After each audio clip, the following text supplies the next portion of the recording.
It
doesn't matter.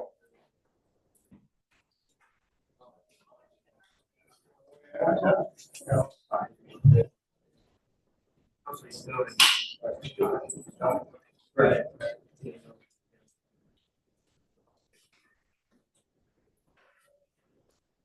Yeah.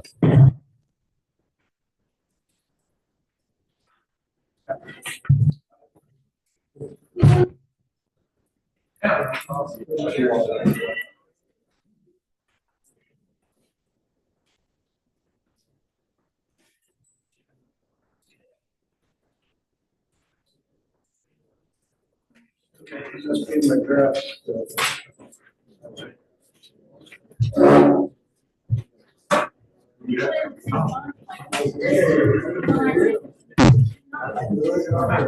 I was waiting to jump. Oh, okay. Pretty well.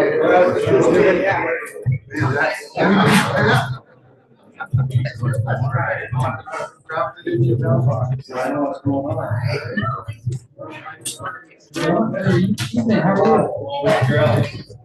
Let everyone mind know. Maybe give it another 5 minutes at least. Already did.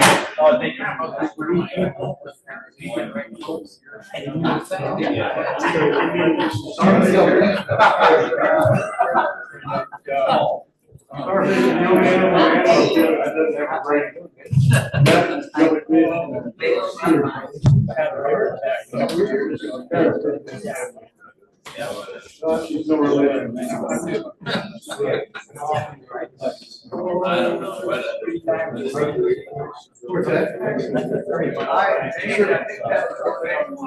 Sure. I don't know. I don't know if she's glad. She's in there. I might be with. Hey Josh, you're not expecting might be Sunday speaks right now. Anybody have any comments? I know that.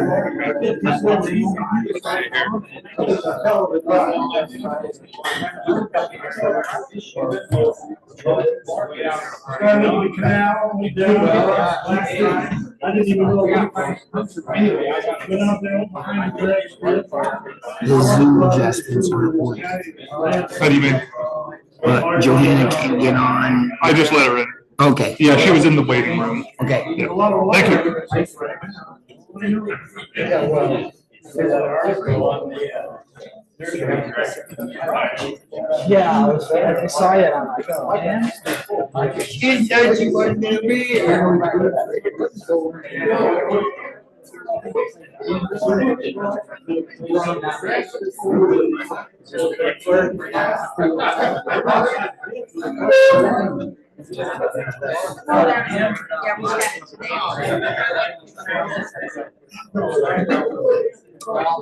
Trouble is, I don't think these laptops can connect to this Bluetooth speaker for whatever reason. But if you want to have Dave call me, my phone can connect to this, and he can speak through my phone through the speaker.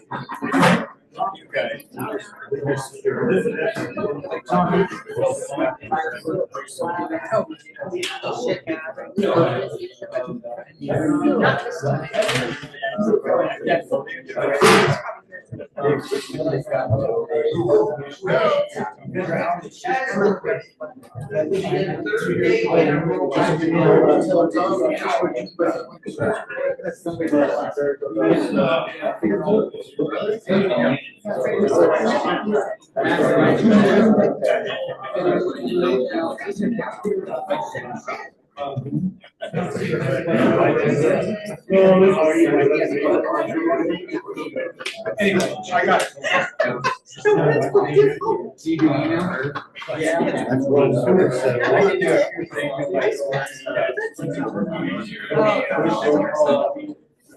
Good. It worked out perfect. Oh.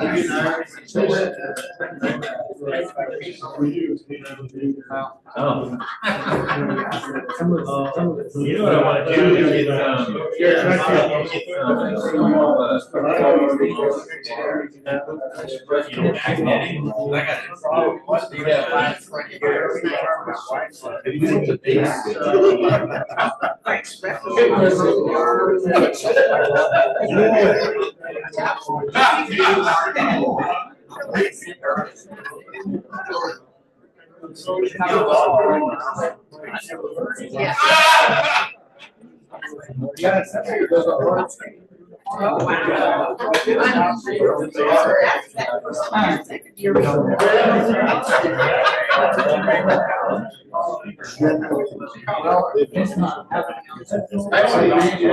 Folks ready to get yourself? Everybody hear me okay? Yes. Yes, in the back? Okay. First thing we're gonna first thing we're gonna do is I'm gonna ask our own Marine Corps Sergeant to present the American colors, and I'd ask you all to stand for the Pledge of Allegiance, please.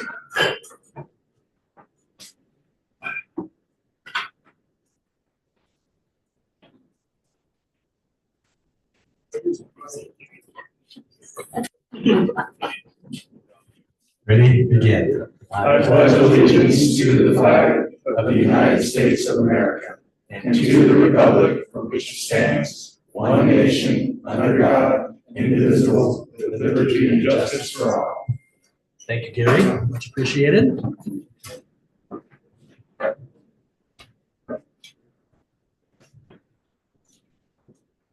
And that won't work either for some reason. That won't work either. Yeah. Okay, so no Dave. No Dave voice. I mean, you could put Unless you go on my phone. you could put the phone up to your microphone. That might work. Okay.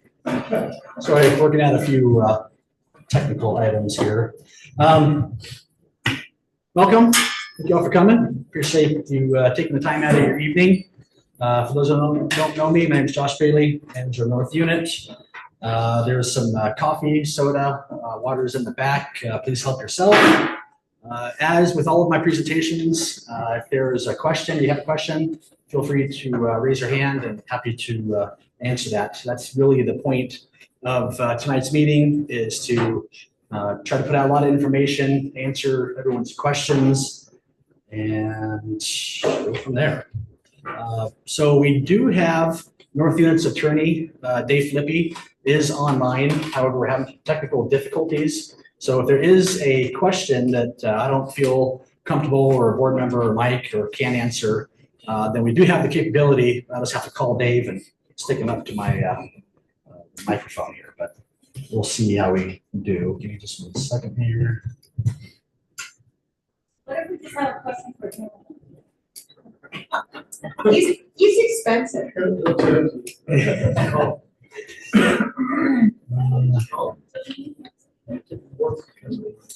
Okay.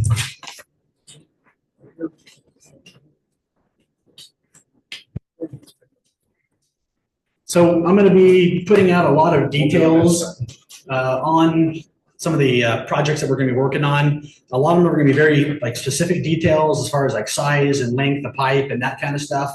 I know that some people, that's going to be kind of TMI, too much information, but for those that are affected by that project, that information is important to them. So just bear with me if you would, please. So first thing I'd like to do, we're going to do the end of season water recap and just a brief overview of what the 2024 irrigation season looked like. So we started off the irrigation season on April 14th. The highest elevation in Wickiup was 156,056 acre feet. Prineville Reservoir, which we could have 10,000 acre feet of storage in Prineville. We got 9,605.8 acre feet. Why isn't it 10? Why isn't it 10? Good question. So losses, that's the question, or that's the answer to your question.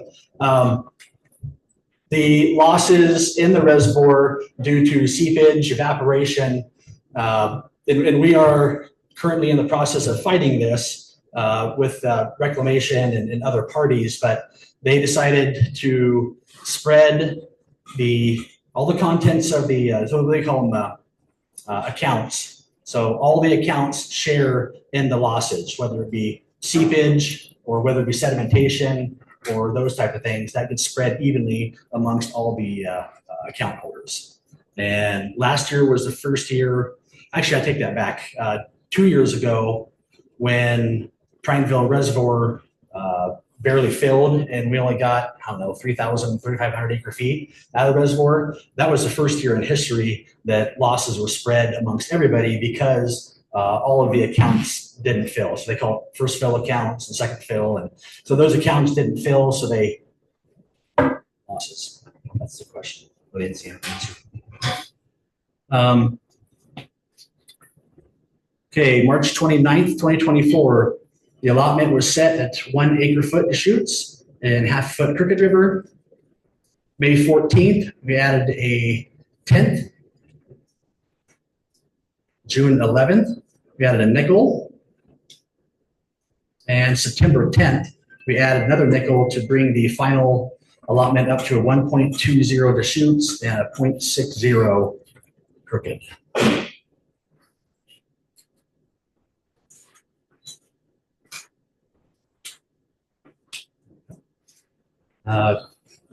So as of 3 p.m. today, we delivered 57,700.40 acre feet on farm.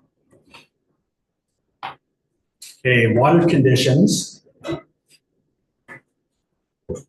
This is as of Monday. So Wickiup Reservoir, 40,566 acre feet. And I know someone's going to ask me, why is there so much water remaining? And I'll answer that question in a little bit. So same day last year, we had 25,243 acre feet, difference with a plus of 15,323. Crane Prairie Reservoir, 38,556. So it's up another 177 acre feet from over last year. Prineville Reservoir, 8590. So it was down 4,183 acre feet. So again, this is as of Monday the 7th. As of today, there was I think 10,000 and change acre feet that hasn't been delivered. So the reason why we have the amount of carryover is, believe it or not, if you look at all the accounts in Wickiup Reservoir, you take the losses out from the river, you take the losses in the district, and you take storage that belongs to other districts and things like that, there's only 3,629 acre feet of water that is unallocated out of Wickiup. And there's 12,549 acre feet of water that was left on the books. So if you take that 12,000 and you figure a 50% loss ratio, so I need at least 25,000 acre feet of water to deliver that 12. Okay, so it's the big chunk of that water is because people haven't called on it for various reasons. Any questions on that? Could you repeat how you got to 3,000 acre feet?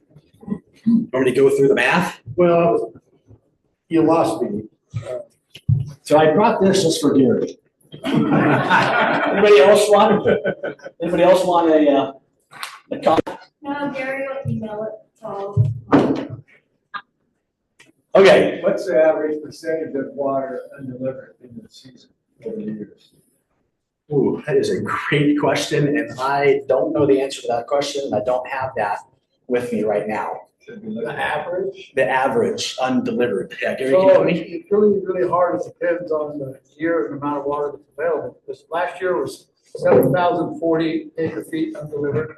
Year before that was like 2,400 acre feet that wasn't delivered. So it's really hard to create an average.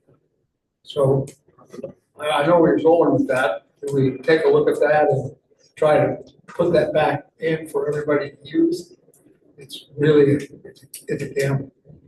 I wonder why the higher undelivered amount is. Just the more wheat and grass seed price and farm economics causing that? There's a myriad of reasons.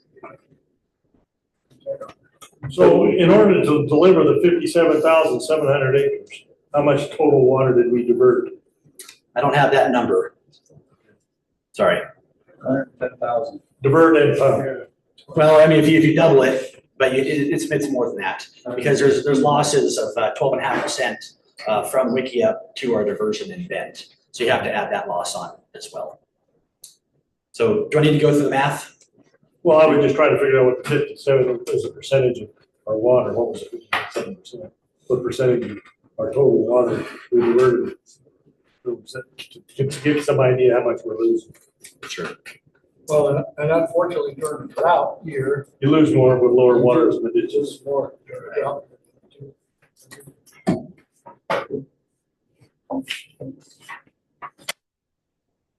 Any other questions on that? I'm not going to go through and predict what Wickiup is going to fill to because I did that about 3 years ago and lost my shorts. So we're going to see in the spring. Obviously, we're going to continue to pray for lots of moisture and lots of good snow. I would say that we had a water master meeting today with the Deschutes water master, and based on the Snow Creek flows, they were at 145 CFS this year, and the same day last year, I don't have the storage report in front of me, but I think they were about 110, which means that what we've talked about all along is there's a delayed reaction in the Deschutes Basin because the basin is more spring fed. And so you get a good heavy winter, a lot of snow, and that goes into the ground, and you can see that in the spring fed tributaries, basically a year later. And so right now that tributary is producing 145 CFS, whereas the same day last year it was at only 110. So all that to say is the conditions are improving, but we'll obviously keep close tabs on it to see where things end up. So more to come at the farm fair. Okay, so now to kind of the meat and potatoes of the reason why we're here tonight. I want to highlight just a handful of the many projects that we have going on as a district. And the first project I want to highlight is segment 2 of our lateral 43 pipeline project. So you can see a map up here. We also have another map over here. For those that don't remember, last year we constructed segment 1 of the pipeline. The project went well. And then this year we awarded the contract to a local contractor named Taylor Northwest. They've done a lot of piping projects for COID, Tumalo, Arnold. And so they're very well equipped and they're a good professional outfit. So they will be starting this. Where's the pipeline project located? Where is it located? Yeah, it's near Haystack. Let me do this here. I'm not supposed to be moving around too much. Yes. Anna. Okay, come over this way. Over. Okay, So here's Haystack Reservoir, segment 1 of 43. This is what we did last year. It's about 6,000 feet of 6-inch diameter pipe. And then you had the 43 one lateral, and there was about 15 deliveries that we did. So that was last year. And then this year, quite a bit larger project, starting where we ended. And then we're doing about 10,000 feet of 63-inch. And then we got all of 43 2 lateral, 3 lateral, 5 lateral, and then actually 6 lateral as well. And so I'm going to go through the details. Thank you, Gary. So when it's completed, it's going through to the tollgate, right? Yes. I don't know the exact location. I can show it to you, but I don't have maps for that right now. Okay, so. Josh, and as I recall, the board, the district we're getting the pipe out of Prineville. That's who's manufacturing it. So on segment 1, Craw Pipe manufactured the 6-inch diameter pipe. And we saved about over $1 million on that because of that pipe facility being so close. But that's the one in Prineville. Correct. For segment 2, we have to go with a different manufacturer. And the reason why is Craw, they're not able to make the pressure rating pipe that we need. And so we have to go with, so it's still going to be HDPE pipe, but it's going to be a solid wall. So it'll be a butt fusion solid wall pipe. So it's going to be a lot thicker than the Craw pipe. And that pipe is coming out of Kingman, Arizona. Okay. Are we doing that in concert with COID on theirs too? Get the same place, same pipe? No, their project is different than ours. So are they getting theirs? Well, I mean, they if they can get it from the Craw, they will. But they haven't made that determination yet. But we know that they're gonna hook up the pipes. So that was the plan when the Craw plant was built, was to benefit irrigation districts in Central Oregon, to have a resource close at hand where they can make solid wall up to 24-inch, and then they can make Craw pipe up to, gosh, I don't know, 16 foot in diameter. I mean, they can make really, really big pipe. And Craw, just a little bit of background, it's a German company, and the technology behind it is so as the bigger the pipe goes, the bigger the pipe gets, the kind of the thicker the walls need to be. And the way HDPE pipe is made is it's made by weight. And so they say how much pound of material goes into the pipe. So Craw pipe, for its size, it's actually quite a bit thinner, the wall. However, it has an extruded spiral wrapped pipe that goes around it that gives it its crushing strength. And so pound for pound, you're not using as much material, therefore, the cost to manufacture the pipe is less. And then obviously the freight is, next to nothing. It's only 30 minutes away. Okay. One more question, and Yes, I'll ma'am. stop for now. The board directed that you do as local as you can do. Why are we not still doing the Prineville operation? Because they cannot manufacture the pressure rating and the pipe diameter that we need.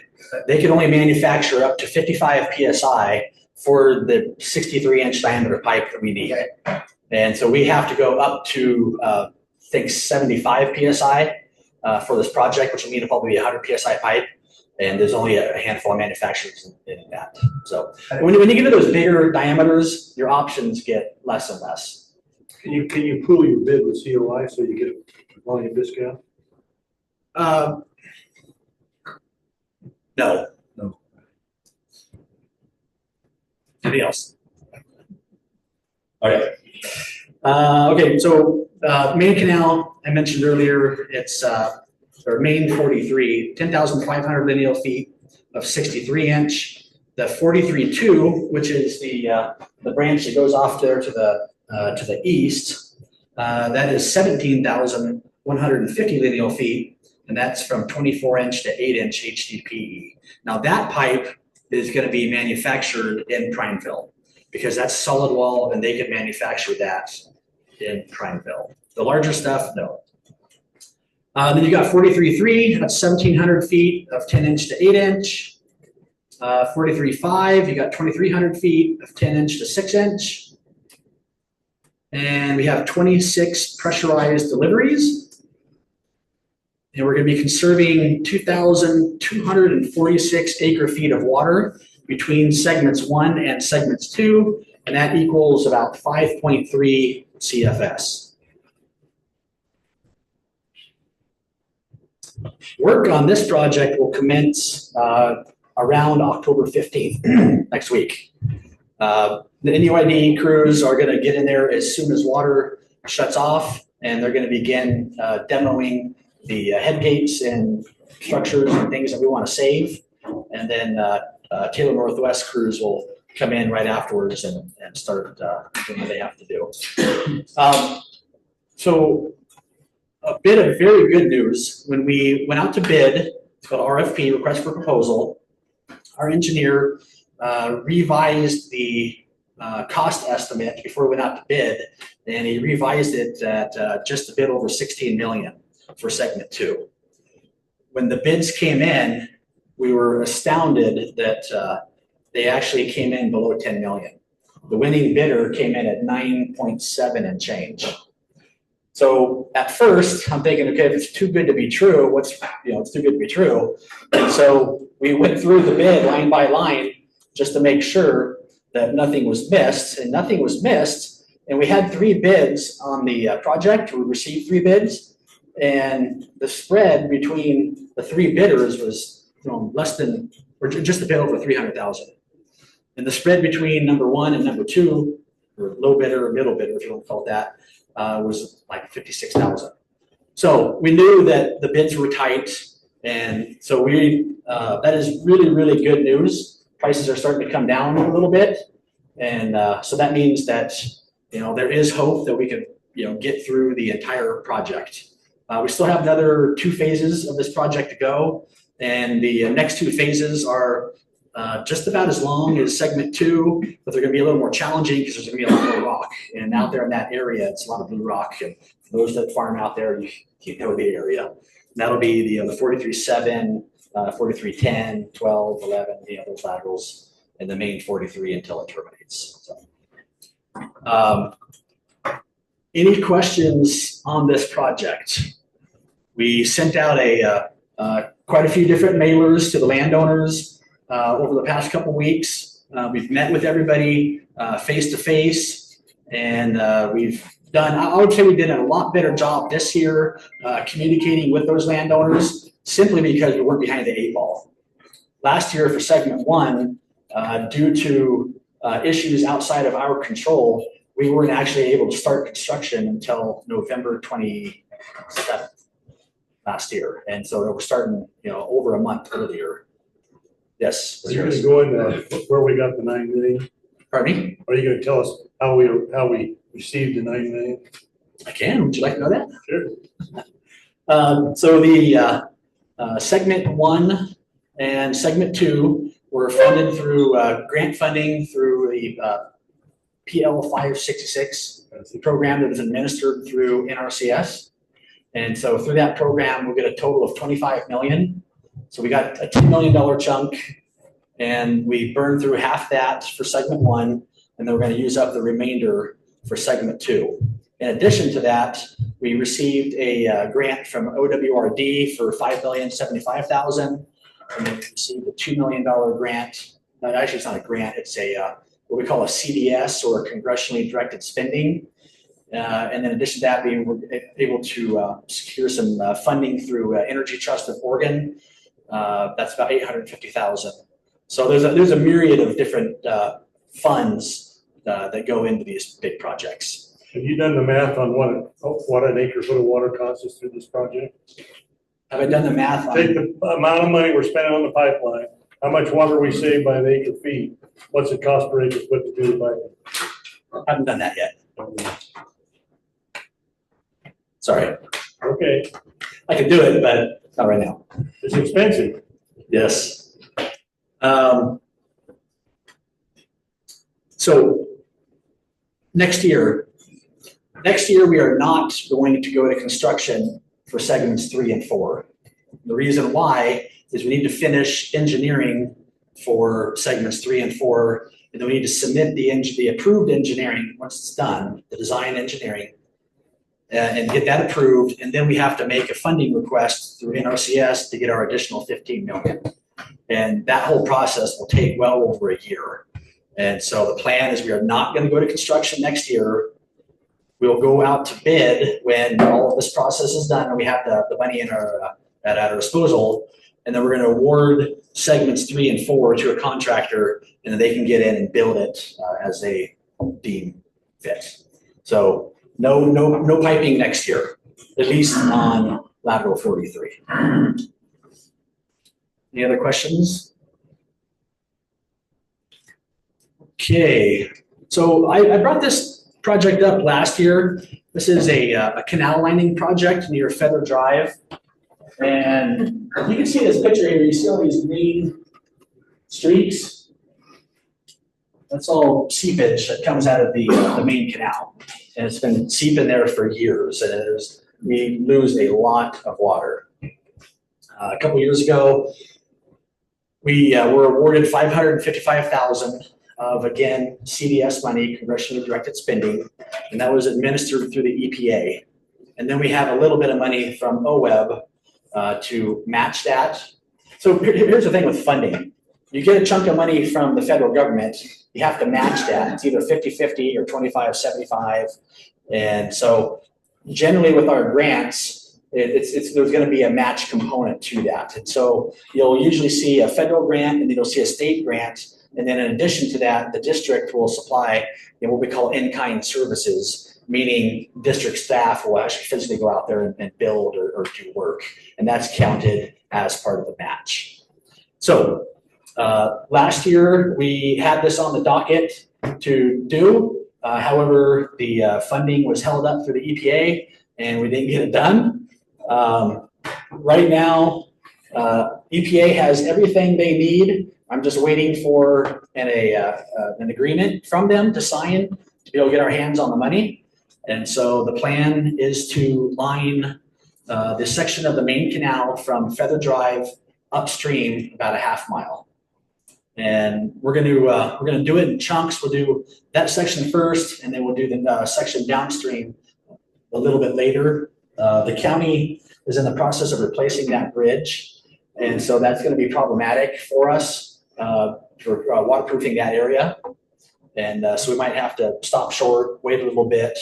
You know, we don't have an issue with the funding. The funding is good for I think like 40 years, but I know the landowners in that area would like it sealed up as quick as possible, and that's obviously our goal is to try to stem that seepage as quick as we can. That's Leo's property, right? Yes, it is. Okay. Are you lining that or piping? That'll be lined. So it's going to be lined with a 40 mil, what they call an LDPE liner. So it's I don't want to say it's plastic, but it has like the feel of like HDPE pipe, but it has like a woven geotextile fabric in the middle of it. So it's tear and puncture resistant. And it's 40 mil thick, and puncture rating on it, I don't know, it's big enough to stop an elk. So they say. I'm sure we're going to find out very soon. Have you guys looked at those concrete blankets they make now? What's that, Richard? They make a concrete blanket. You fold it out, and it's soft, you just roll it out, and when you get it where you want it, you spray water on it, it turns into concrete. I have seen that technology, not in person, but I'm familiar with it. Unfortunately, the train's already left the station on this. We've already awarded the contract to a supplier. And so at this point, it's just a matter of waiting for the money to come in. Yes, ma'am. Happen to know that area, and I know that there are young kids that drive their motorcycles and ATVs down in there. Will that be a problem? ATVs and motorcycles will absolutely be a problem, and the district is going to be installing some form of physical barrier and many signs in that area, because if that gets punctured or ripped or torn, that's a very big problem. Yeah. And expensive to fix. So you may want to let those kids know that if they are out there doing donuts on it, that It's been taking a while to pay that off, so. Any other questions on the landing project? Yes. What's the projected lifespan of that material? The warranty on it is 25 years. And so I'd say at least 25 years. So now, think of this as kind of stage one. Ultimately, when we put these liners in, we'd love to cover them with concrete. However, that's really cost prohibitive. There's districts in Idaho that they're piping, I think it's called the York Canal. And all said and done, it was about $1,500 a foot. So it's a little spendy. And then piping is cost prohibitive as well because, number one, the amount of water that goes through that section, I mean, it's about 1,000 CFS. And we don't have the access to that kind of funding right now, unfortunately. So. Josh, do you know how much you're losing in that spot? Jerry's estimated about 10 CFS. About 10 CFS. It's a lot. Anything else? Okay. Josh, Yes, ma'am. before you leave the piping update, I hate to say this. But Gary Harris had a good idea. It's killing me. It would be good, even if it's just round numbers, to be able to put together something that tells us the cost of piping versus the water we're saving and how those work. I mean, it's a good point to say, I mean, even if it's over time. So. Well, on average, the cost of water, we've calculated in the past, it's about $1 million CFS. And so lateral 43, once the entire project is piped, that'll save 15.9 CFS. So it's a $39 million project, so it's about $2 million a CFS, Gary. A little bit less. That's a good fun fact to know and tell. It helps, particularly those that think their water feature in Bend is more important than my nephew's future. Is a good thing to be able to tell people. Sure. Yeah, and have to remind everyone too, once this is piped, or at the completion of every segment, those patrons are getting pressurized water. And that's, you can't beat that. And that's a great thing. We're saving water, and then the patrons are getting rid of pumps and getting pressurized water. So I would love it if we could pipe everyone, but as I've mentioned a few different times in the past, I mean, the 2017 numbers was what, 1.7 billion to pipe north units. And those were in 2017 numbers, so you could pretty much double that nowadays. So you're looking at close to $3 billion to pipe north unit. So someone has $3 billion laying around and business somehow, but So if it helps, that liner section that we're going to do, it will save about 3,600 acre feet a year. Hey, Josh, yes. what's the criteria you use to decide what lateral you're gonna pipe? Yeah, so back in, great question. Question was, what criteria do we use to decide which laterals we're going to pipe? We call it low-hanging fruit. And back in 2018, we completed what they call a SIP, a system improvement plan. And that plan identifies the seepage in individual laterals. And so once that plan was completed, we took that information, added that to our watershed plan, and then identified the greatest savings that we could do was piping lateral 43. And then the next greatest water savings would be piping rides 31, 33, and 34 over by the district area. So piping that. So when we did our watershed plan, project group 1 is piping lateral 43, and then project group 2 is piping ride 34. At this point, I can't tell you if we're gonna be able to pipe ride 34 with our watershed plan. We're gonna know that at the end of the project once we see how much money we have left.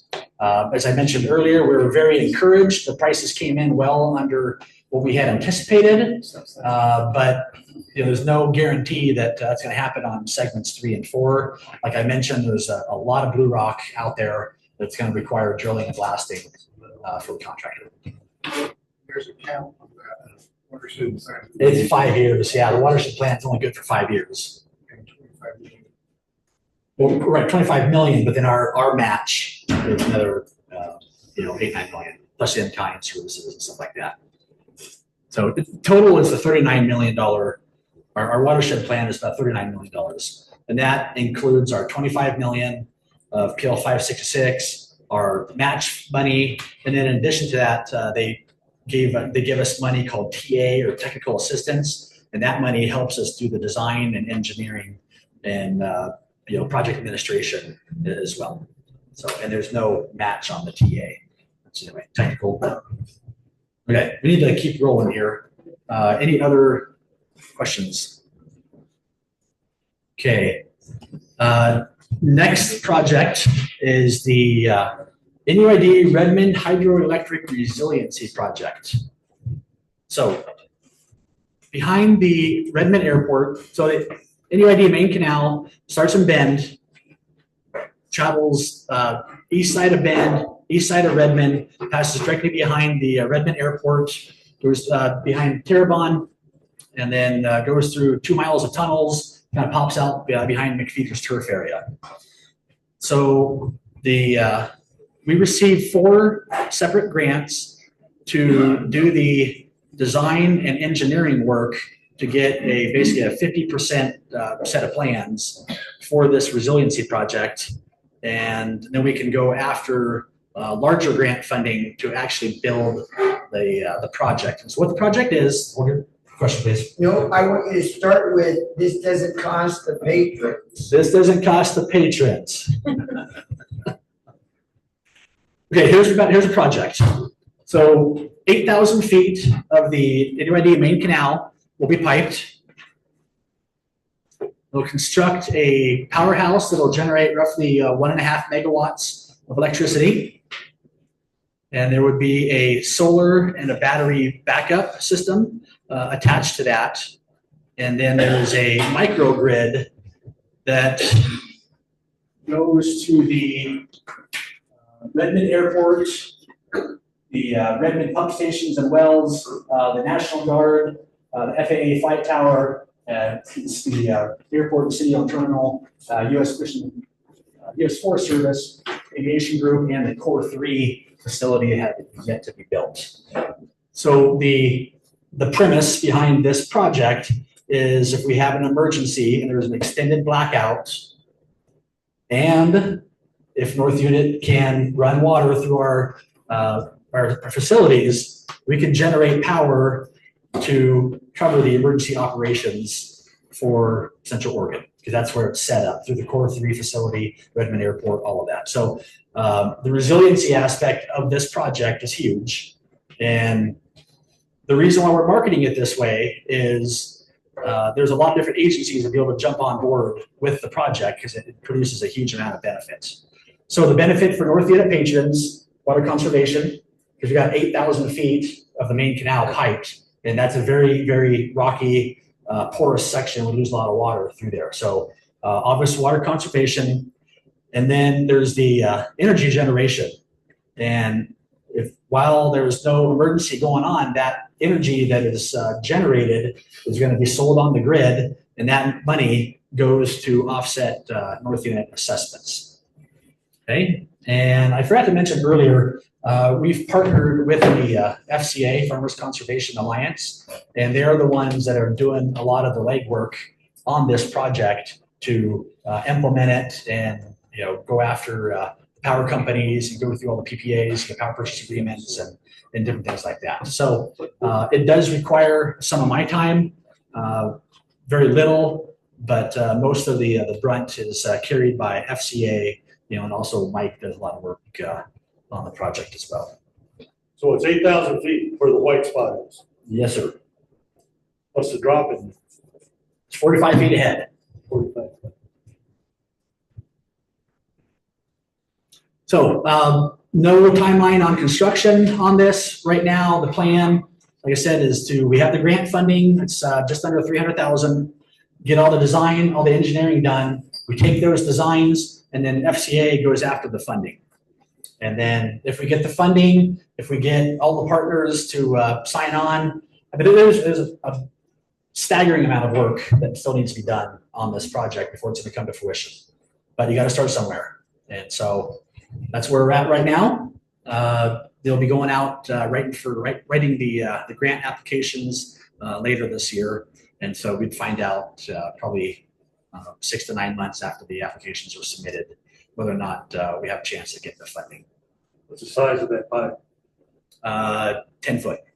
What happens if it fails?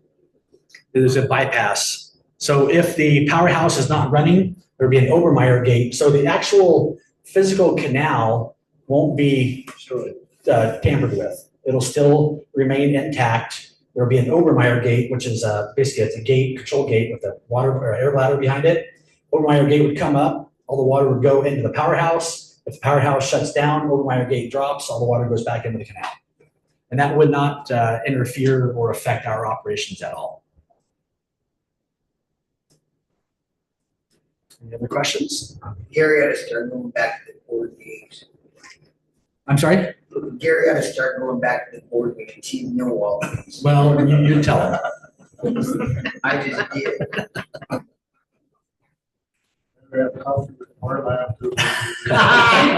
I asked the question for the benefit of the crowd, not just me. That's right. Okay, next project I'm going to highlight. So at our main diversion, we have a set of very old fish screens that are actually, if I had some money, I'd like kind of dangle out there. Give me a guess on how old these are.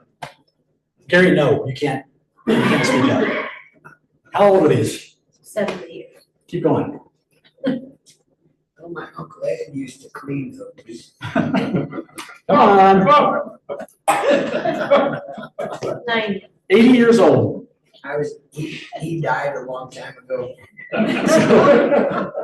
So, these fish screens are 80 years old, and we put a lot of money into these fish screens every year, keeping them going. This year alone, we had to rebuild if you're looking at the picture there, the ones on the left, we had to rebuild the hub and the spokes twice this year. We put, I don't know, probably $10,000 worth of steel into them about 4 years ago. And they keep working, but we are running out of duct tape and bubble gum to keep them going. So one of the projects that Mike has been working on over his tenure as manager is getting the design and engineering done on a new set of fish screens and getting all the cultural work taken care of. And so design, engineering, cultural, all taken care of, all paid for. We have received a grant from Bureau of Reclamation for $5.88 million. And then we received $750,000, the ARPA grant from ODF&W. And we have 2 additional grant applications with OWEB and OWRD for the remaining $3 million. So it's about a $10 million project. And if we've got positive vibes on the OWEB grant, that's $1 million. And we still haven't heard yet on OWRD for the other $2 million. So today we're out of 7 projects, ours is ranked second. So we'll look to get For OWRD? $2 million. Yeah. There you go. Cool. So we just found out today that our OWRD grant application is ranked second. And so if we get that, then that's the $10 million that we need. And the federal money is the Bureau, it's called the AER, the Aquatic Ecosystem Restoration Grant. So that's the federal money, and then the state money is the match. And the project is designed, engineered, ready to go. All we need is the money. And so the plan is we have some permitting issues that we need to work through next year. But if we do end up getting the money, then we would go to construction in this time next year to replace the fish screens. Yes, sir. Wasn't that a Farmers Conservation Alliance engineering project? Because they did that one up in the Hood River. Yeah, it's not that type of design. It's similar. So COID, if anyone has been to the COID diversion, it's a vertical flat panel. So these are going to be 14-foot tall. It's going to be a flat stainless steel panel with I don't know, 8 30-second holes drilled, every quarter inch in it, and it's going to have a brush system that'll brush it.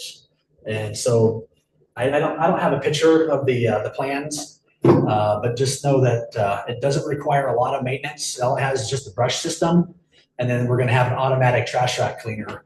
And so maintenance will go down significantly, and we'll have a new state-of-the-art headworks facility that'll get us down the road for the next 80 years. Scotty, the Farmers Conservation Alliance flat screen doesn't work in that part. They looked at it, but it doesn't work on that diversion there. Okay. The interesting comment to make is we're spending just as much money to build a fish screen as we built the whole district for. That's called inflation, Mr. Harris.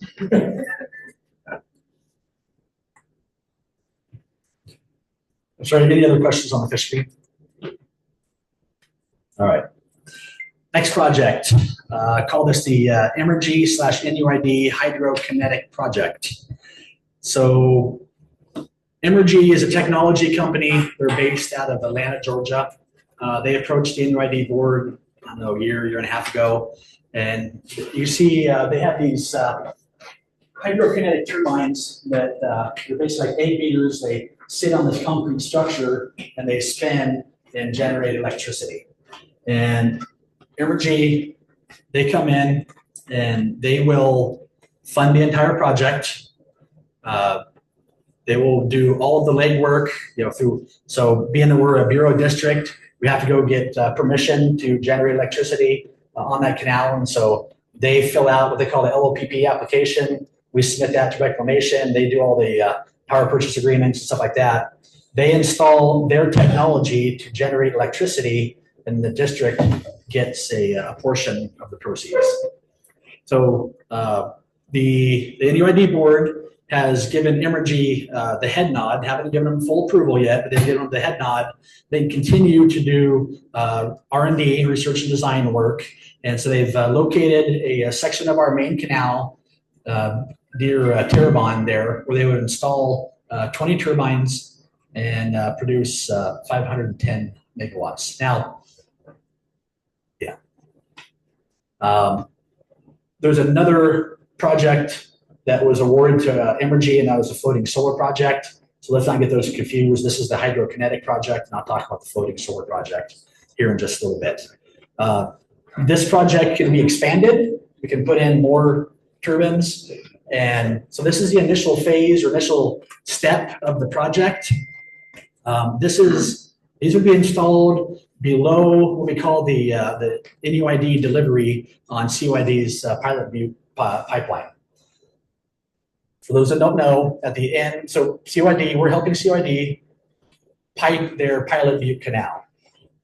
As they pipe, conserved water is generated, and then we get that conserved water during the summer through that spill that goes directly into the North Unit Canal, and then we in turn release that water to meet HCP requirements in the winter.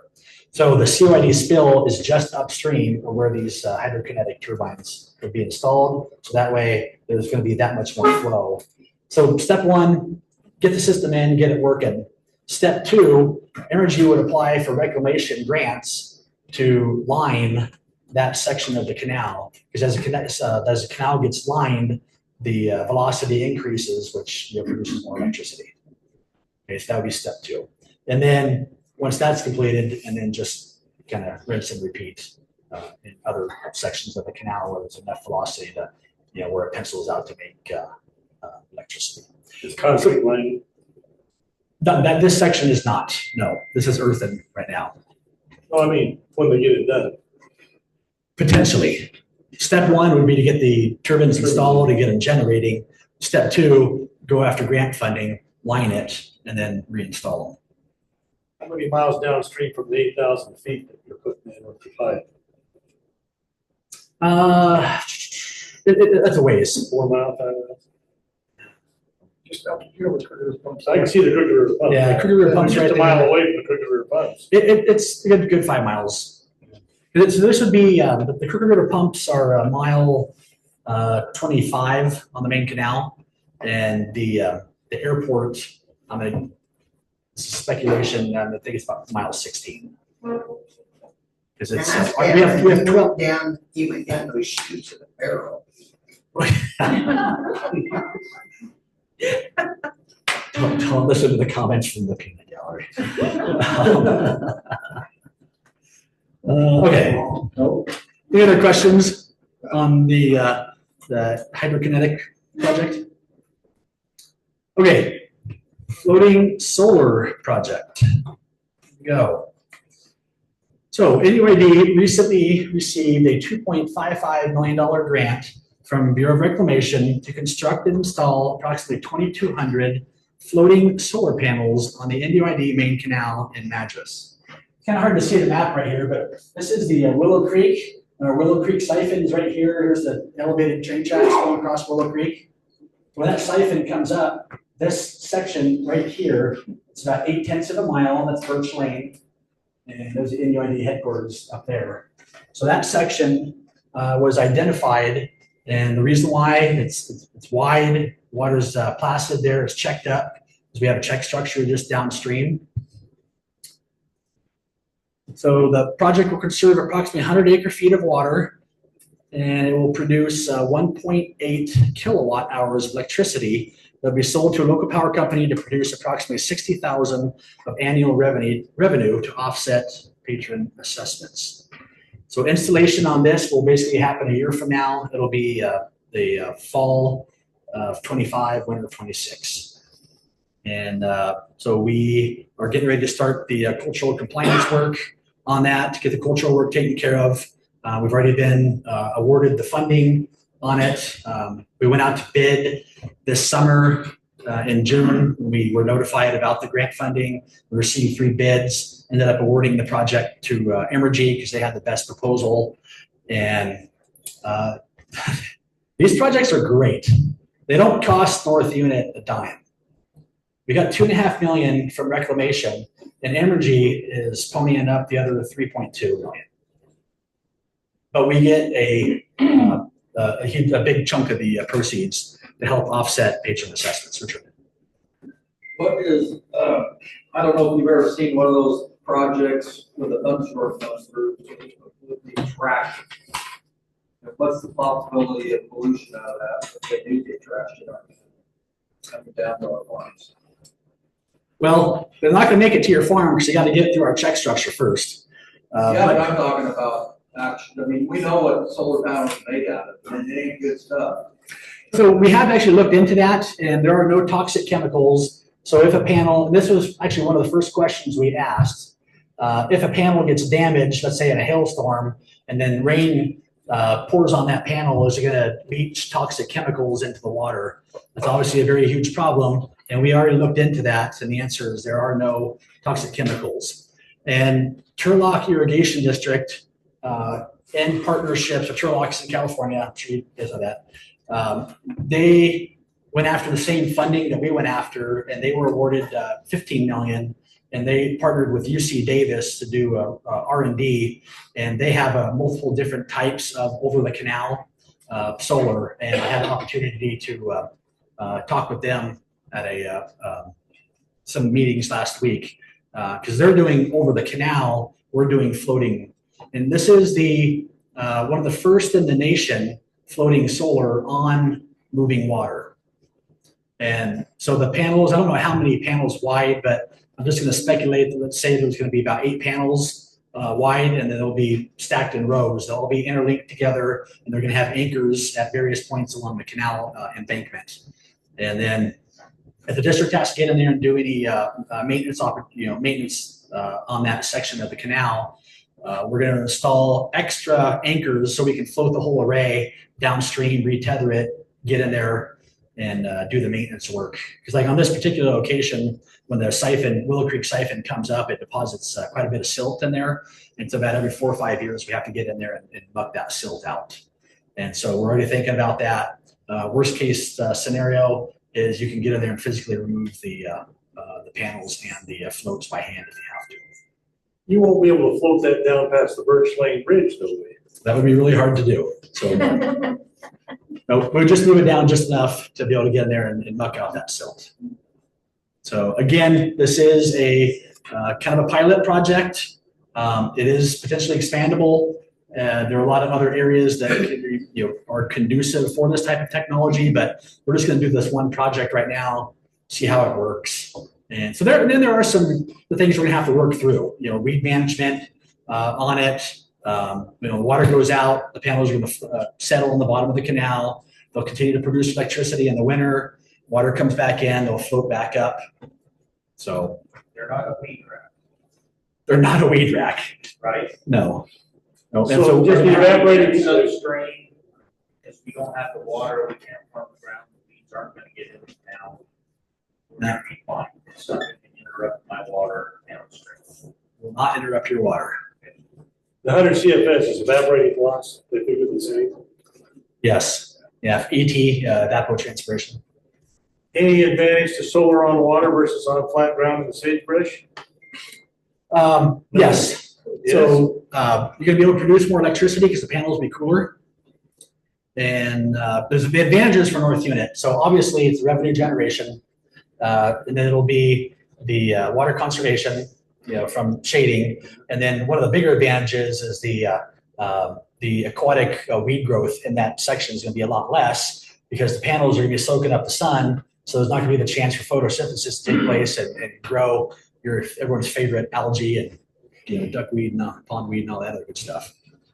So, but the cooler panel will generate more power. That is what I've been instructed. Yes. So because it takes a lot of water, front solar panels, you have to wash them. You're not gonna have to wash them tonight. Are we going to have to wash them? Well, Surf the dust off the the surface. surface on the dust. I'm sure there will be some maintenance activities that's going to be have to done on that. And part of the contract with Emergy is not only do we get 35% of the revenue generated, any O&M the district does, the district will be reimbursed for that O&M. Gotta put 15 acres of them out on Hastings.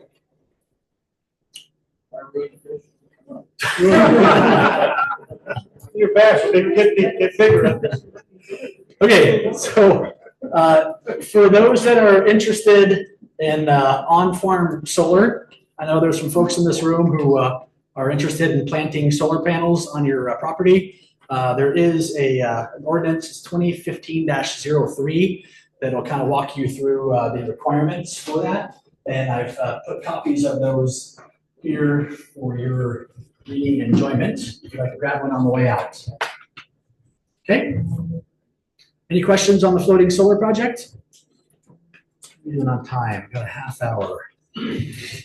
Josh, just going back to the Redmond Airport project, there is a solar array that's going to be part of that project as well. Yeah. On land or in the water.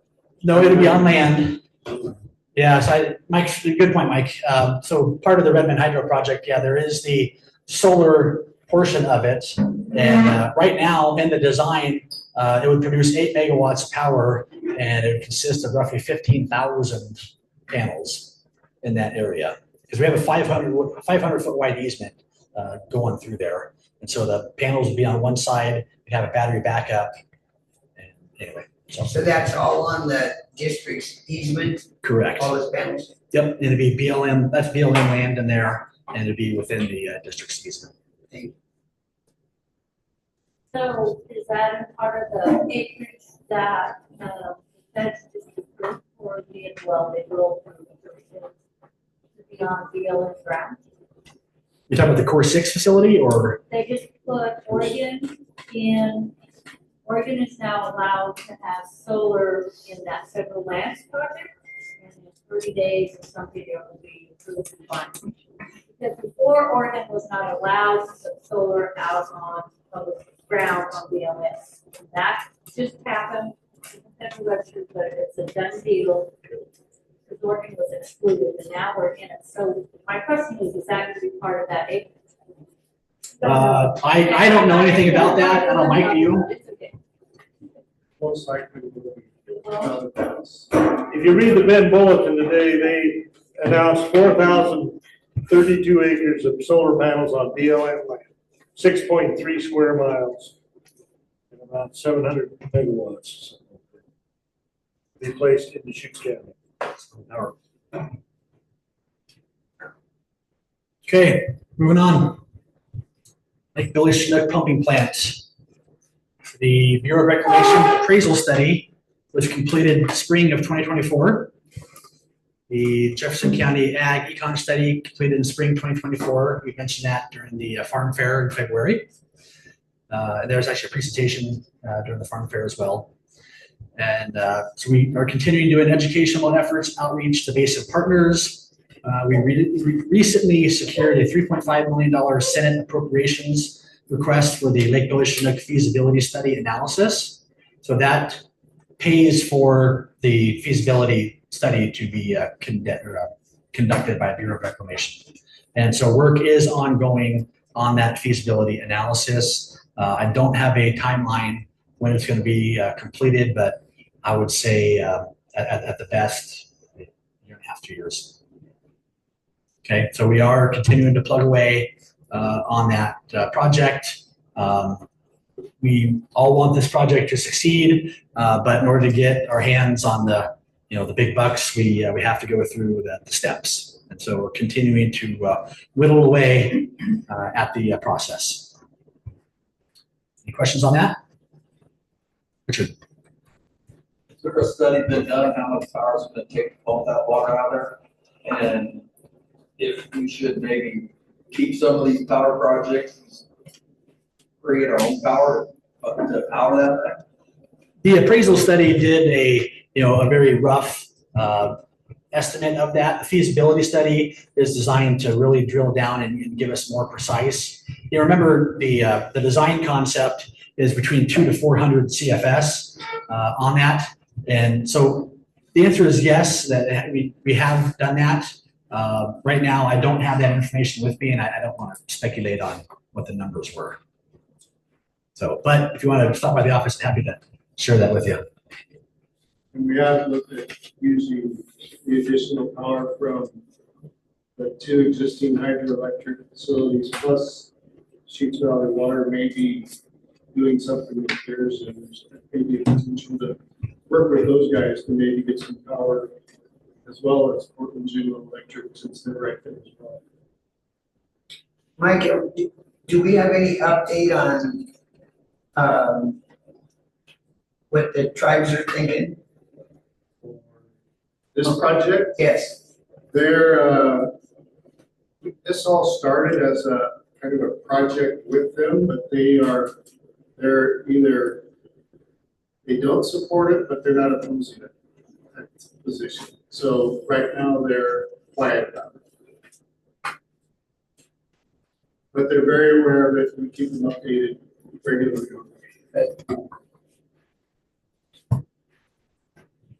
Okay, I'll do a quick Deschutes Basin HCP update. So this year, CYD plans to pipe their G lateral and their G2 sublaterals, which will conserve another 3.7 CFS. Unfortunately, they weren't able to get across the finish line on their what they call an EIS, so you have your EA, environmental analysis, or environmental assessment, and the EIS. And so in order to receive federal funding, an EA will get you 25 million, and EIS doesn't have a cap.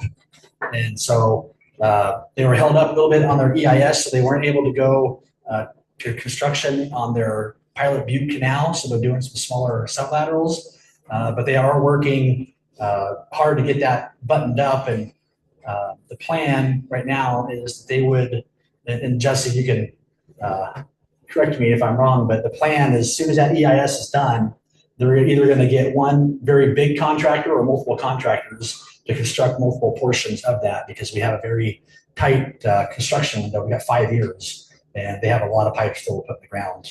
And as they're So they started from the end and they're working their way up. So as they get closer to their diversion, the pipe keeps getting bigger and bigger. On our piping project, we started with the big pipe and we're working down. And so the project's gonna keep getting bigger and bigger and bigger as they go. That doesn't make sense. Why is that? With that, Well, I mean, if they started thin with a smaller pipe and get to Revit, it's bigger. Opposite direction. it's opposite. They started on the end. with Oh, the smaller they're pipe. going backwards, I see. Yes. They started downhill, they're going up. All right. Arnold Irrigation District will start phase 2 of their 5-year piping project. Projected water conservation this next year will be 6.6 CFS, and this project total project conservation will be 32.5 CFS. And then Lone Pine, they are continuing construction of a 3-year piping project. Projected water conservation is 5.2 CFS. And so remember, all of these conservation projects that are being done right now, the conserved water that is generated by these projects comes to North Unit in the summer, and then we in turn release that in the wintertime for HCP requirement. Those are the figures when the pilot is all pipe. No, I'm just saying what they're doing right now. Oh, just what they're No, doing. when it's completed, when the Pilot Butte Canal is completed, it'll be between 200 and 251 CFS of total savings for the Pilot Butte Canal. And so their spill, or we call it the North Unit delivery, is rated for 250 CFS. So once they have all of Pilot Butte piped, then there's going to be 2 to 250 CFS coming out of that spill to North Unit directly into our canal. It's going to help us keep the lights on. Okay, last bullet point here. Continue to work with U.S. Fish and Wildlife. Outflows at Wikiup Reservoir this winter will be reduced to 105 CFS. We're going to be starting the final ramp down. Where's Dennis? We'll be starting the final ramp down on Monday. What's that? Yeah, Monday the 14th. We're starting the final ramp down for the season. We'll be ramping down to 105 CFS. And then we'll be maintaining 105 this winter. Unless we hear differently, we're going to continue to store the conserved water that we received from COID. So last year and the year before, last year we received 6,744 acre feet of conserved water, and we released some of that this spring. We released the remainder of it just a couple weeks ago. And then, like I said, unless we hear differently, we're going to store that conserved water and then release it next season for flow augmentation to support spotted frog. Fish and wildlife. It's under Fish and Wildlife control. Yes. So I have a problem. Your favorite question. Throw me a softball. I am. So when are they going to give us a baseline? We've asked for a baseline every time they've done our presentations. What is your baseline? You cannot statistically tell us how you're going to improve the problem if we never have a baseline. So we need to know, is it 500 crops? Is it 1 million crops? So, and we know there's a small group in Washington. We know in Canada they're breeding them in captivity. But no, they will not ever tell us what the baseline is. Have no intention of ever improving. So I can't answer that question for you because I'm not Fish and Wildlife. However, what I can say is that we have been in contact with them within the last 6 hours, and they did tell us in writing that the Oregon spotted frog recovery plan will be out in the next couple of weeks. Don't shoot the messenger. I'm just telling you that's what they told me. My comments from the beginning of HCP.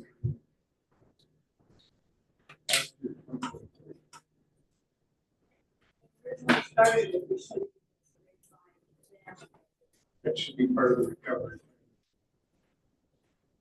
I'd like to Now they have comment started. on that. Fish and Wildlife, through Perfect Balance, we've submitted 2 FOIA requests to Fish and Wildlife, 2021 21 and actually 22 to 23. Basically, they have done nothing, or they're not letting us know. In 2022, the weather, there was too much snow up there in April for them to go count frogs and frog masses, so they didn't do it in 2022. In 2023, I was just told they had to hike out for 8 hours because there was so much snow up there. And the frogs are not laying eggs when there's snow up there. That's just a stupid premise. I mean, it's not happening. And so Fish and Wildlife, and we're gonna push them again. I testified at a hearing this a couple days ago. Cliff Benz is gonna write a letter for us to Fish and Wildlife because they haven't been forthcoming with anything. You know, we need to know, so far, we've given them, through the districts, almost $600,000. From what we can gather, they've spent between 50 and maybe 90,000 trying to get rid of bullfrogs. In 20 and 21, they got rid of around 1,500 bullfrogs because everyone knows the bullfrogs are like huge and they eat the spotted frog at every age. You know, the tadpoles, the eggs, all species or all stages of the life stage. So, and the other thing is the bullfrogs lay 20,000 eggs a year, the spotted frog lays 600. So, and then I guess they did 1,300 bullfrogs, remove them from the system, and most of the removal was in the Sun River area because that's easy to access. You know, they haven't gone into any other areas, you know, to Dillman Meadows, a few that they have known that there's populations. And our premise is too, through Perfect Balance and our attorneys, is that maybe irrigation actually is the reason why we have the best population and the most robust population in the Northwest of the spotted frogs. So instead of the environmental groups deciding that it's all our fault, it's ag's fault, in Jefferson County, you know, we kind of got hosed on all this because we're junior water rights.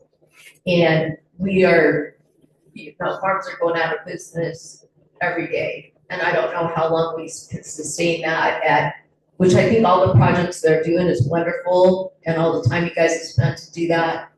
But honestly, the frog is not going to be saved unless we get rid of the predators.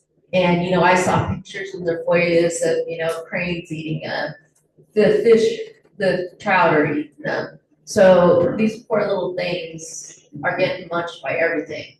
So it's not going to happen. It doesn't matter how much water we throw in there, they aren't going to get recovered the way it's going. And Fish and Wildlife, Craig Farrell told me today that, oh, they gave him a little few numbers and he would get those numbers to me. But we have not been able to get this. Every time we send a letter from our attorney, they just stonewall us. And so hopefully with Cliff Benz and the congressional people that were there the other day are really pushing, they're gonna push Fish and Wildlife. And if the election turns out the way I hope it does, I think maybe we can maybe cut the legs off to some of these radical environmental groups. Stop their funding. They're getting a huge amount of their funding from the taxpayers through the Equal Access to Justice Fund and Act, where they go in, they tell Fish and Wildlife, and honestly, Fish and Wildlife cannot do a study if they go and say, hey, you know, that little mouse, we've only seen one of them, we think it's you know, endangered. And so they tell Fish and Wildlife that, and these guys sue like every day there's a lawsuit. So Fish and Wildlife has 90 days to go in, do a study and say, hey, yeah, we think it's, you know, threatened or we don't think it's threatened. They don't do that. They don't have the manpower. It's impossible. You can't go through a whole life cycle of these creatures and stuff like that. And so Fish and Wildlife kind of throws up their hands. Center for Biodiversity or Earth Justice, these radical environmental groups go in, collect $700 an hour is what the average is now. from this Equal Access to Justice Fund, get their money, and they've got billions of dollars. So it's just a revolving thing. And those are two things that we've met with the Western Caucus. There's a group of legislators that are really wanting to get rid of this stuff because it's wrong.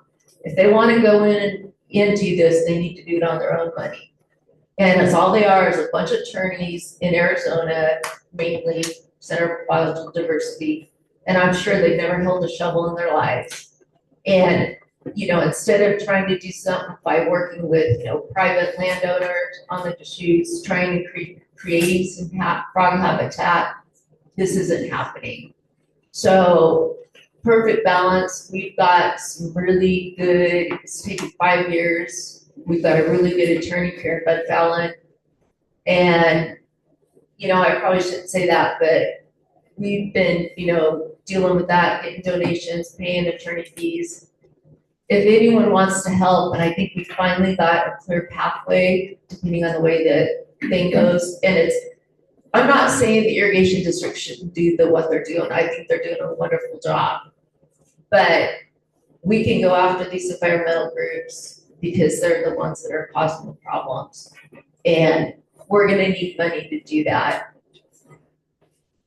Yeah, and we have biologists on our team too, and they think the biology, they've read through this, the biology is crap in the HCP. And so what they're gonna do is, we've got this huge team, our attorneys are actually bringing, some of the energy sector in, the cattlemen's associations. All of us have to get together and go against these radical environmental groups and say, no, you've destroyed Jefferson County and this frog is not any better off.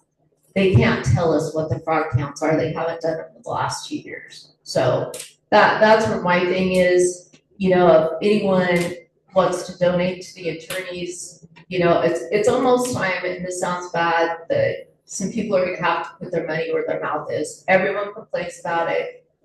We've got a really good attorney that served on the Trump administration. She's gonna serve again and probably be very high up in it.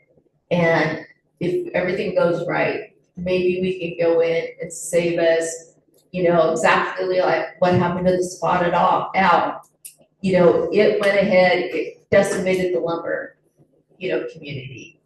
There's not even a lot of lumber here. We're getting most of our wood out of Canada. And then they found out that the barred owl was killing the spotted owl. So now Fish and Wildlife has a big hit out on 500,000 barred owls because they want to save the spotted owl. So this Fish and Wildlife is not doing their job, and we're going to use Congress and thank goodness, that they're really receptive, and they need to do their job. They're responsible for this recovery plan. They should have $600,000, and Mike, maybe where that money's been spent. Nothing has been forthcoming in the FOIA requests that we've given, and I think it's wrong. We're paying this organization, and we're losing our asses. All this brown stuff, and we're going out of business. So people have got to decide if they want to be on board or just sit playing because we can't farm, can't make any money. So we need to either get in with perfect balance, donate some money for the attorneys, or direct money to the attorneys so that we can keep going on this. So that's my. Your fund is Perfect Balance. What was that? What's the name of your fund? Perfect Balance? It's Perfect Balance. It was started by Johanna and Simons and Jeremy. So they started this in 2016. It's a 501c3. It's completely tax deductible. We've had a lot of fundraisers, and that money has only gone to attorney fees. The money is the board members. There's nothing. We've paid our way back to Washington, D.C. a couple times. Every bit of the money has gone to the attorneys. And I think they feel sorry for us. They love this area, and they're being really kind in what they're billing us. But I think the time has come now, and we got to just stop. Farmers are great people, ranchers are great people, they don't wanna raise a lot of, ruffle a lot of feathers. But there comes a time in our lives that we have to stand up for something and figure out, and this is the hill that I'm standing on, because it's wrong. It's wrong what's been happening to agriculture and other industries. So, sorry,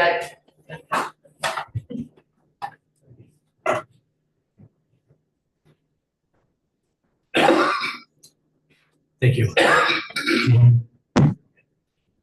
For those that weren't able to attend the congressional field hearing last Tuesday, Trish did a good job representing NUID. I would have liked to have seen more patrons there, really expressing how it is on the ground. But for what it was, I think we did as good as we could. So thank you for your efforts. Just a couple comments related to the HCP. We do support how, we do support Congressman Bentz's inquiries and how money is spent. We do support ESA reform, but I just want to remind everybody that we do have to comply with the current law as it's written. absolutely right, but there's a movement back there to change this. Do you know that there's only I actually spoke in the hearing, I said 4.1% of species that have been put on the list have been recovered, it's actually 4.3%. So I look at it, I'm a veterinarian, if I had 4% of my patients living, I don't think I'd have a job. And so we've got something that's not working, we need to figure out why it's not and go forward on that. And I know Cliff Vance is very interested in that. We've got a whole bunch of Congress people, the Western Caucus is just a huge thing because the Western states, has had a lot of these lawsuits. Now it's starting popping out east and they're going, oh, wait a minute, this is what you guys are going to deal with. So we've got people listening to us, and I think this could be a generational shift if we can move forward, have enough guts to move forward on this. Well, we do appreciate your efforts, and just know that it takes many different angles to move forward in progress. Serving and so we're just about out of time here. I've got 5 minutes left. I'm happy to stay and continue to answer questions, but I just have a few more items to talk through here real quick. Are there any other HCP related questions? Yes, Josh, I'm gonna read something from a text from a friend. Colin, can you give him the mic?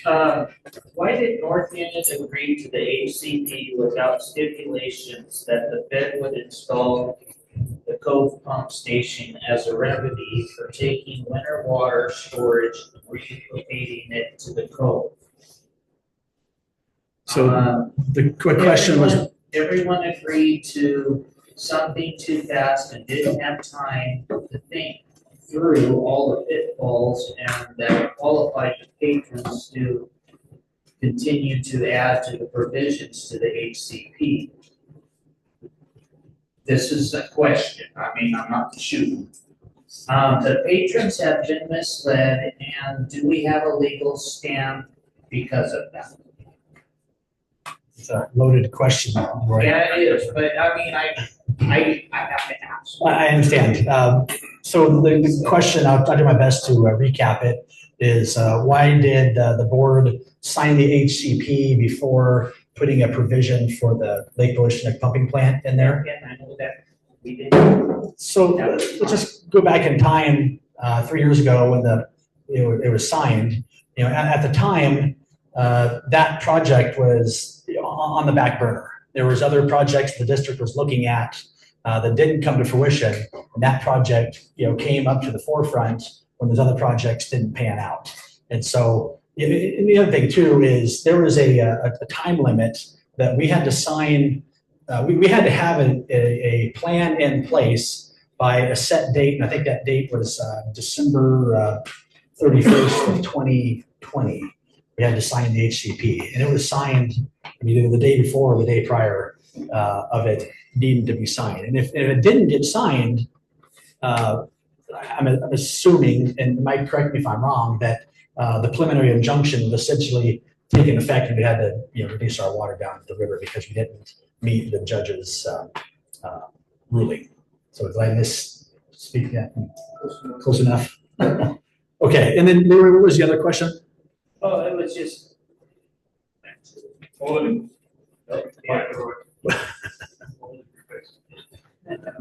Did everybody agree to something too fast and didn't let's Okay, so let me have enough time to think it all. Well, let's pause there. So remember, that whole process took, it was a 12-year process. HCP was 9 years in the making. So when you say, did we sign it too quick? At the time, the NUID board made the best decision that they could at the time with the information they had. That was shortly after the Climate Falls incident, correct? I mean, Climate Falls was going on before. Climate Falls started in 2020. That was when they got shut down the first time. And so they've been engaged in. Is there any way to get back to the HCP where we can kind of, because I think when we get to that, I really don't want to say that, but. Is there any way to get back to? We need to be pumping out of the river if we're going to do that in the next couple of years when they get to 300 CFS, or we're not going to be here. Unless you see a silver bullet. On my operation, I've done a lot of stuff to modernize pump back and stuff like that. We have water. And there's a lot of people that may have seen it but didn't get on the ball. It's something like COID. They're way late in the game, and I'm glad they had all that water. And if they're going to get any assistance through NRCS, they washed all that dirt down the hill and into the lake down here, and they just can't afford to put in the piping and stuff that we have. Because I think we have more material, more dirt, because we didn't have 6 or 4 that ran. Yeah, I don't want to get in the weeds on that last question. These are thoughts. Just know that at the time when it was signed, the board made the best decision that they could. Remember, when we initially got sued, Center for Biological Diversity requested a preliminary injunction, which was to shut us off immediately. And since that injunction was denied because we already had the HCP in progress, we had to finish the HCP. And we have a plan, and we're going to continue to work that plan. I understand the timing. I know you guys are out there day to day dealing with it, but you need to know that I have a sword of Damocles hanging over my head with a ticking time clock attached to it for 5 years. And that's why, the district has over 20 projects that we're working on. The projects that I highlighted are just some of the bigger projects. We have a myriad of other projects that we're working on. I didn't talk about, the cloud seeding grant that we have, trying to do some research and studying our basin to see if we can get the state to implement cloud seeding. And, in different projects like that, we're doing everything we can within our capability right now to help mitigate the effects of the HCP. And I think, Trish, you had your hand up earlier. Yeah, I have one more comment to make. I agree. 2020 is always, 2020 hindsight is always the best. We can look back at that. And I really do believe that everyone tried to get the best deal that we could back then. I've kind of changed my mind on that. So I agree that, what was done, everyone felt that was the best. We didn't know we were going to go to a huge drought. We thought everything was just going to kind of work out. The really good thing that's happened this year, has anyone ever heard of the Chevron doctrine? So the Chevron doctrine was actually overturned by the Supreme Court a couple months ago. So the Chevron doctrine, basically back in the 80s, it was decided that if there was any science, so say, you know, the frog science, if there's any science, the government was always right. And we know that the government is not always right, but the government science was used, not private science. So that is huge. This is going to be huge for a lot of industries because now we can go back and we can take our biologists, we can take people that have been out in the field and go back there and say, no, your science, we don't believe it's right. You know, I heard Bridget Moran say, we decided 608, cubic feet per second flow through the river was the right one.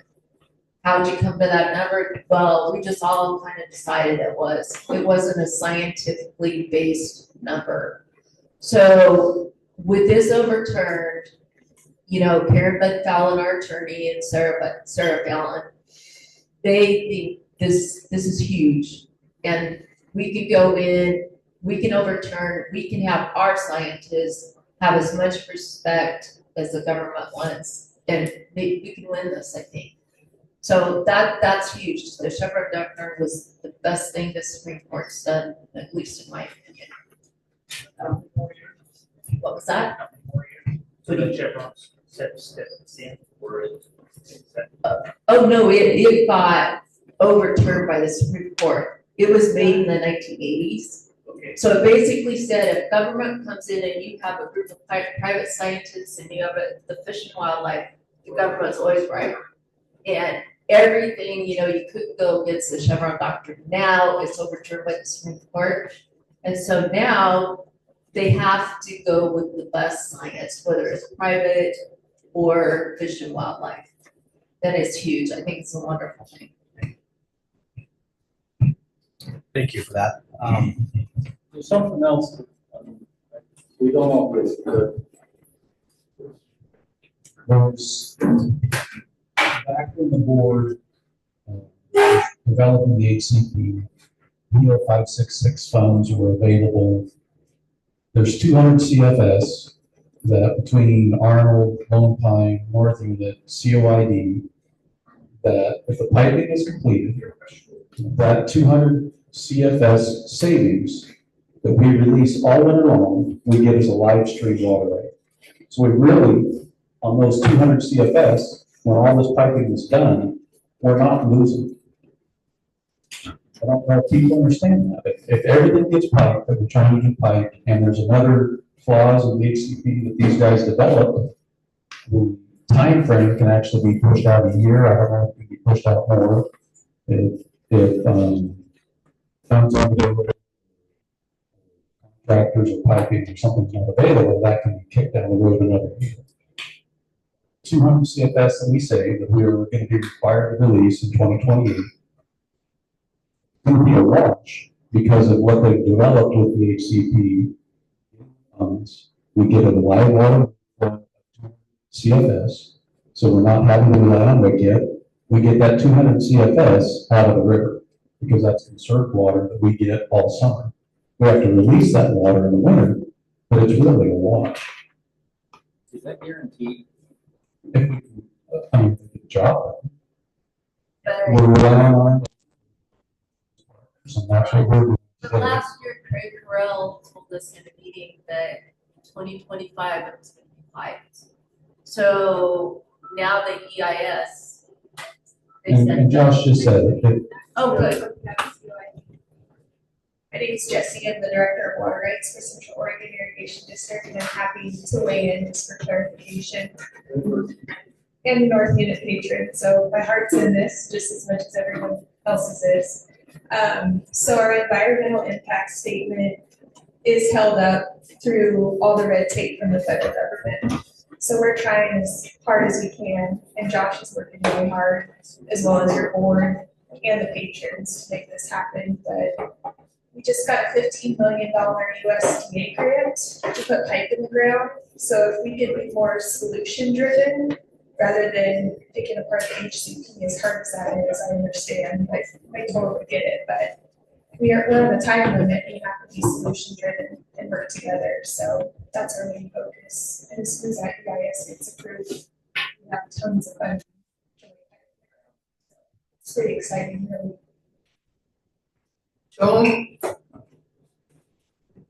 Don't mistake the comments that are made tonight as picking apart the HCB. We are, all of us, and speaking for myself, as interested in making that work as the same time we're trying to get through next month's bills. Right. It's that simple. Yep, I totally get there. I mean, I took in a check to Farm Credit. You steal it? No. And they said just one. Just brought one check in. Be damn glad there's one. So don't take the comments of saying we're picking the HCP apart. No, I totally understand. Well, you said that, so I'm just Yeah, reading what no, you I said. appreciate that, and what I'm saying is we're at the time limit, like we've got to type, we've got to work together. Absolutely, absolutely. Yeah, and I agree that, yeah, there is some facts that need to be provided to us, I'm not disagreeing with anything you're saying. Got it. But I want to make it clear how hard everyone's working to make. I know, and I appreciate the 10 years that went into negotiating the HCP. And I appreciate the work that Mike and Craig Correll and others did, bringing that together. But somebody has to hold Fish and Wildlife Services feet to the fire to get the damn information from them. Yeah, it is a dual purpose to me. I get it, but come on, Bridget. All right, I'm gonna interject here. Time's up. I'm sorry, but that just torqued my peaches. Okay, Jesse, thank you for coming and for speaking on behalf of CUID. I appreciate that. Okay, I need to be respectful of your all's time. So unless someone has a burning HCP question that's about a 30-second answer, I'm gonna keep this train rolling. Hey, are they interested in buying some water that I have left over? Okay.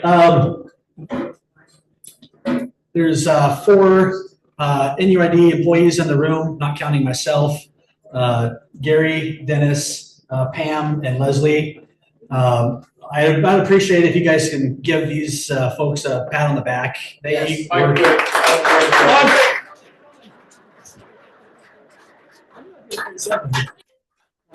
Oh, apologies.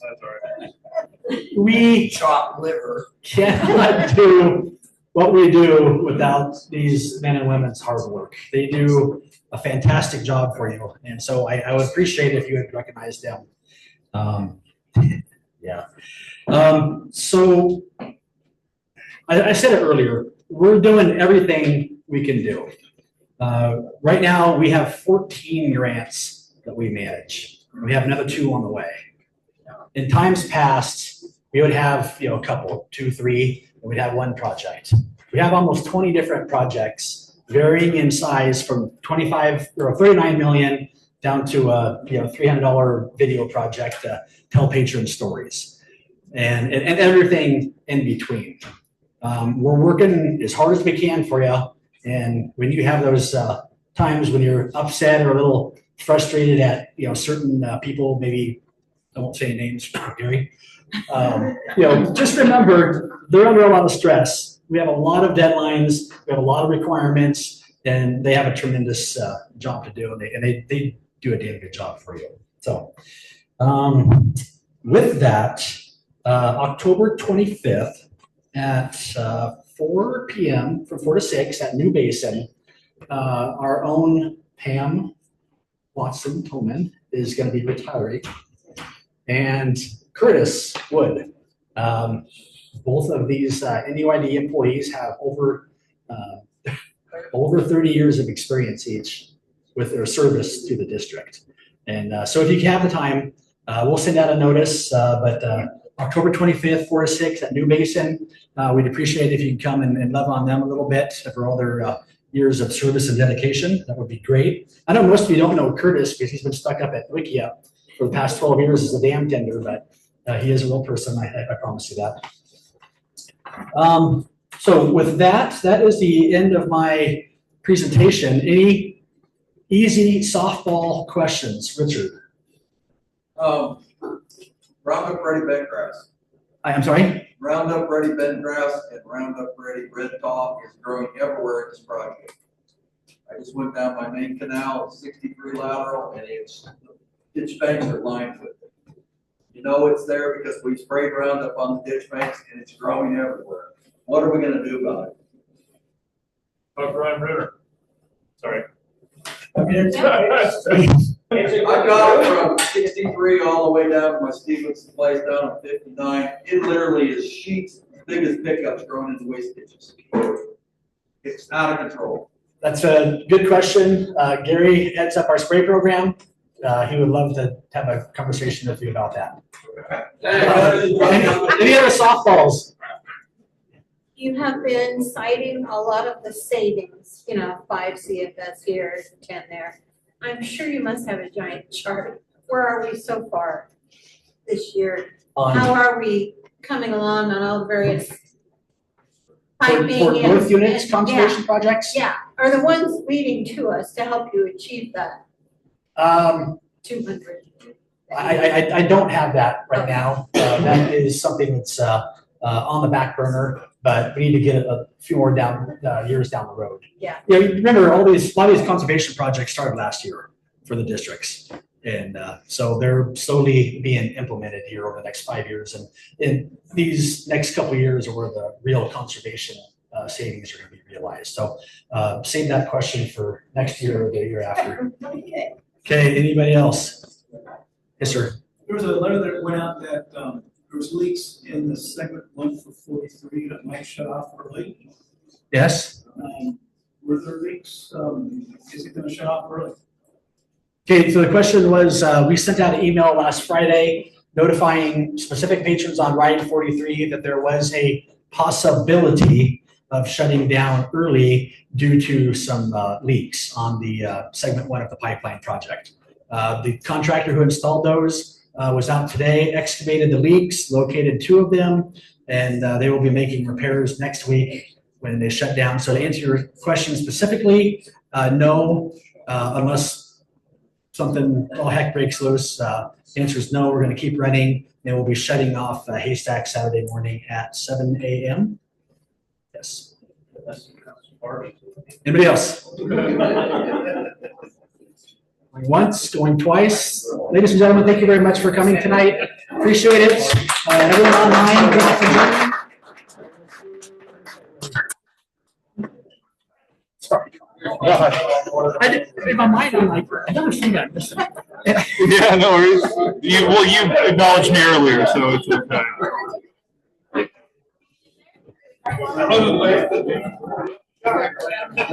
Can I ask you a question?